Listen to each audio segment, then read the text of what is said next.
We're going to spend a little bit of time talking about water because water is something that your textbook doesn't cover in nearly as much detail as I think it should.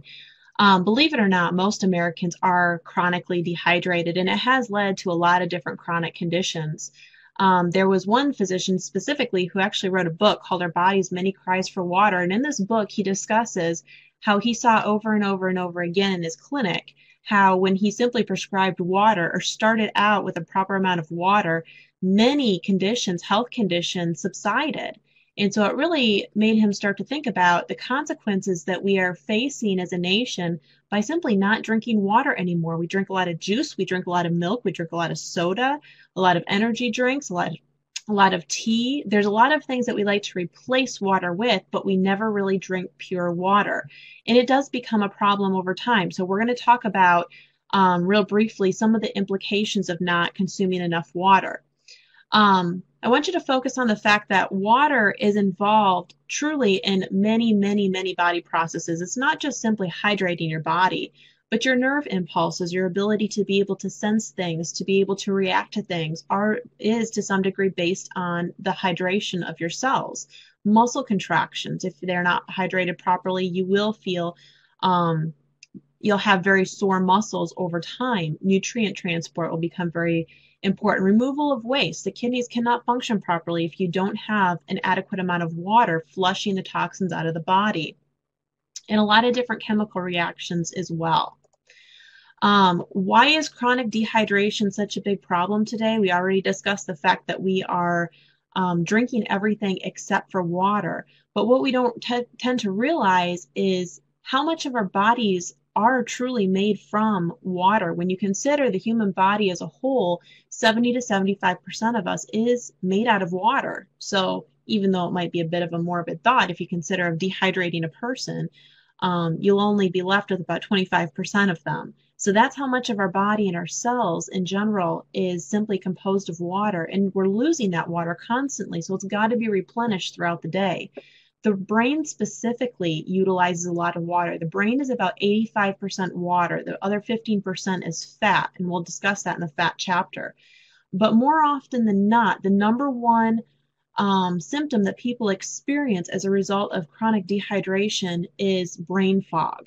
It's kind of that feeling where you're hurting in the head. You feel like you have this big old cloud hanging over your head. You feel like your thinking is very foggy. You feel like you are losing your memory to some degree. You can't concentrate as well. Another thing is headaches. I see headaches over and over and over again. Headaches a lot of times is the brain calling out saying, I need more water.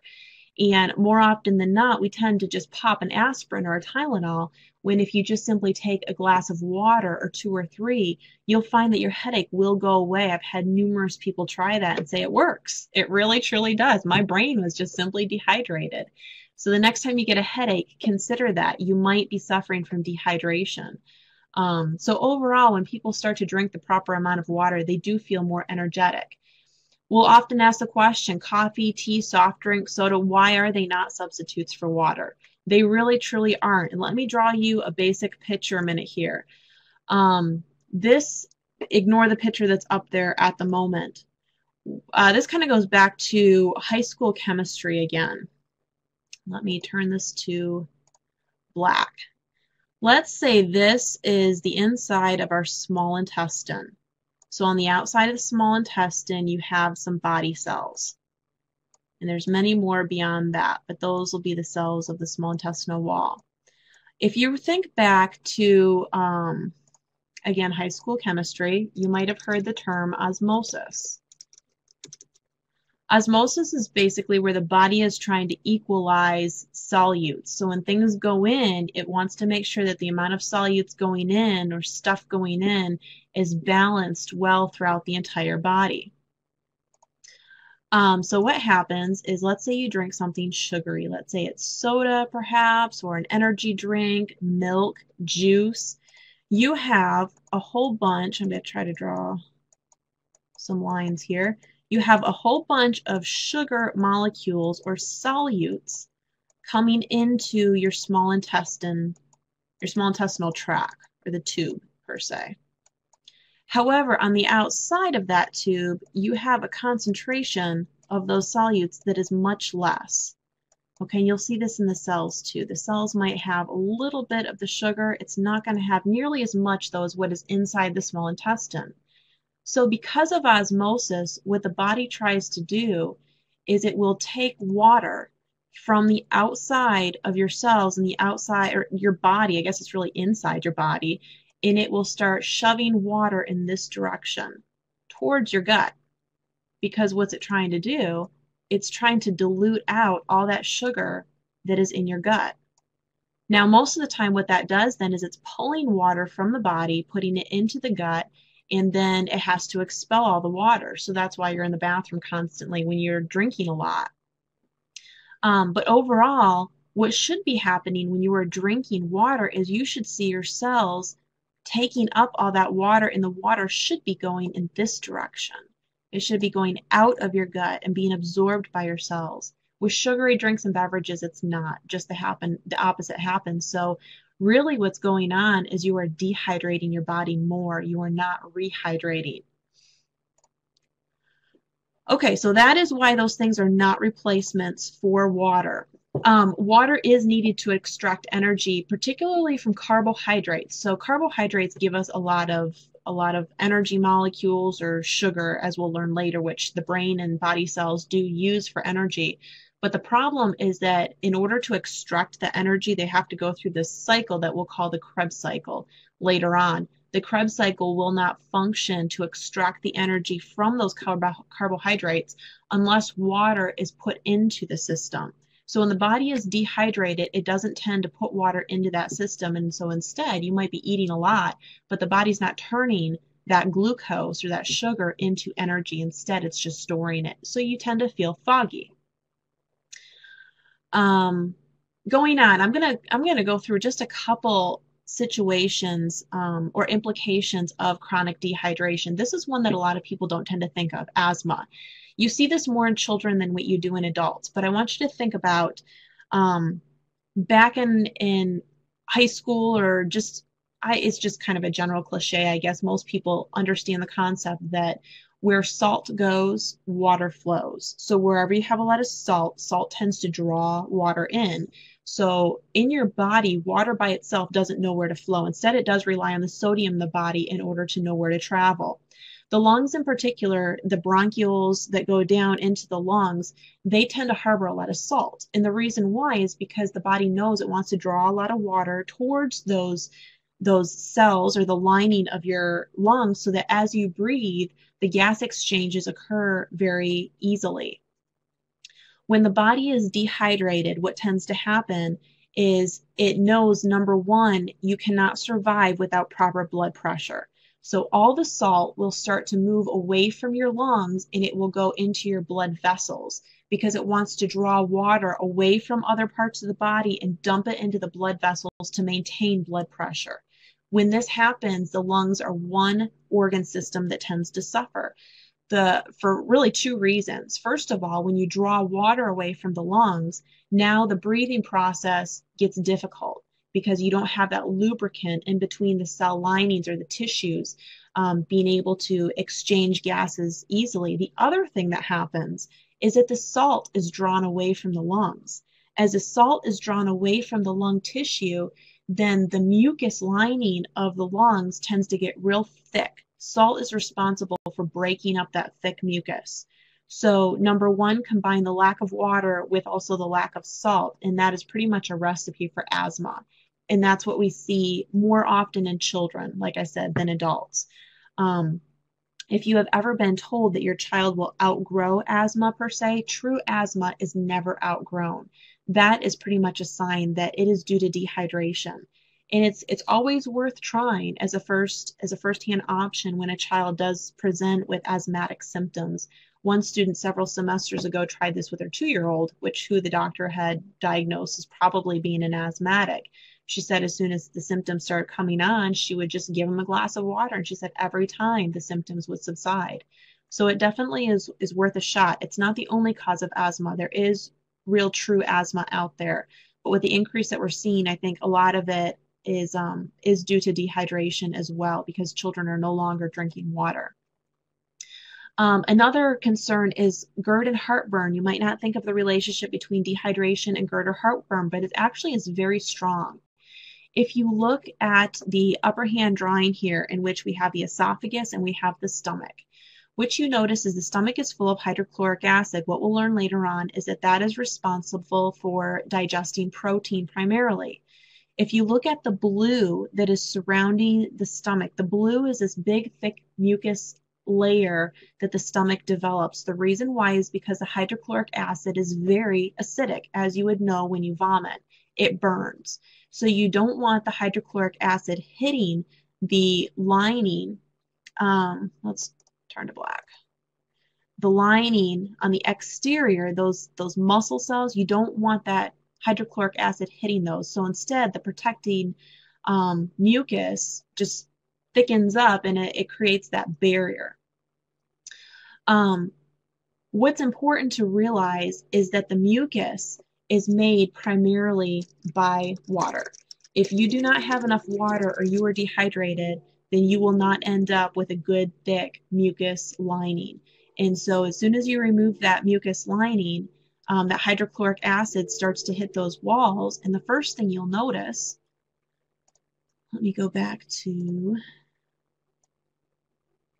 is you'll start developing inside your wall, let's say the hydrochloric acid hitting that wall, you'll start developing right away a peptic ulcer.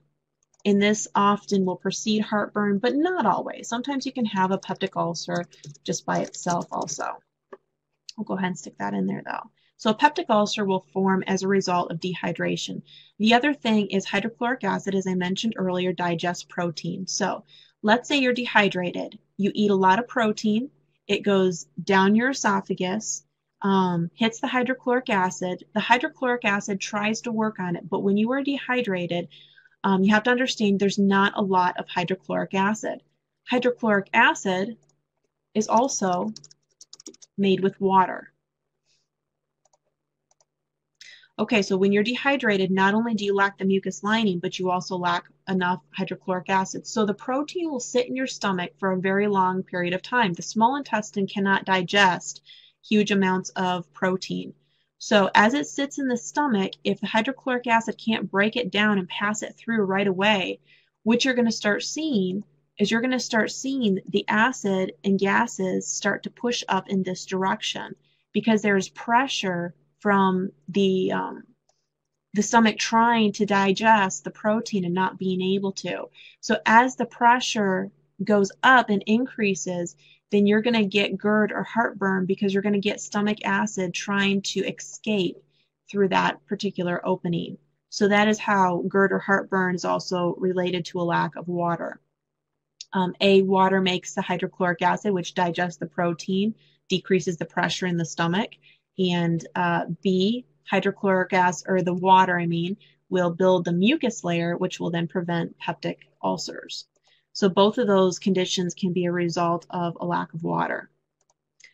Moving on, arthritic pain. This one might make sense, but synovial fluid, which is in between your joints, is composed mostly of water. When you are dehydrated, your joints are going to have a harder time brushing up against each other. Instead, what's going to tend to happen is they're going to clang and crash, and they're going to get gritty in between.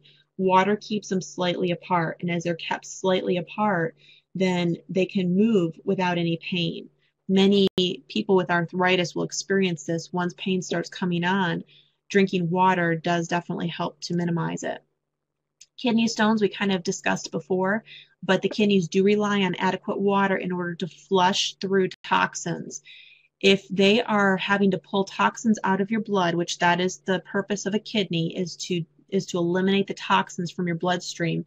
But let's say it's eliminating them, it's pulling them all out, but now it's got to pull it out of your body.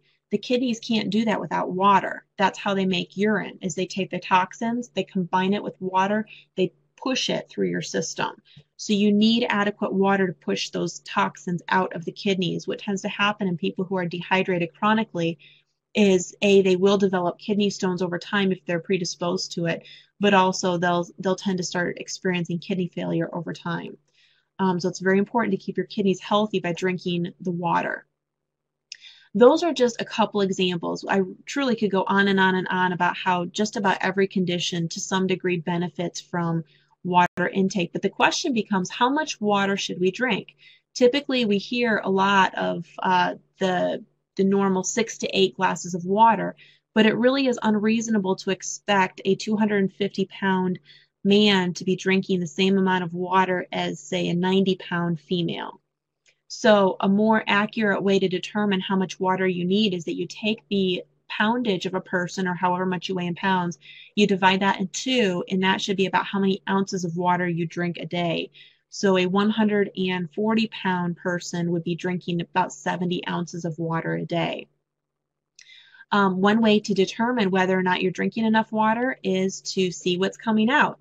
As nutritionists and as physicians and stuff, you always can tell what's going in based on what comes out. So yeah, if you evaluate your urine color, it should be a very pale yellow to almost clear color. If it is not, if it is a dark amber orange, and if it stinks, then that is most definitely an alarm or a red flag saying you need more water, you are dehydrated. There are too many concentrated toxins in your urine. So that is another way to indicate. So what this should lead us to is your extra credit. Your extra credit assignment is for 10 days straight, 10 consecutive days. I want you guys to try to drink the amount of water that you need for your weight. I want you to see what happens. Many people figure out that, hey, they'll cut out a lot of pop and a lot of drinks and a lot of or juices and milks and things that overall just are not considered healthy beverages. They fill up so they don't eat as much, and then also many people will experience more energy.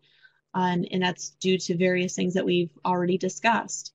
So have fun, expect to see some changes. One thing I will mention ahead of time that I tend to warn my students about is that if you are not used to drinking enough water already, then you will find yourself in the bathroom constantly for the first couple weeks until your body gets used to hydrating itself. Once it learns that it is getting the proper amount of water and it's your cells start hydrating and learning how to do that, you don't have that effect anymore, but that will happen right away if you are dehydrated. So have fun and see what happens.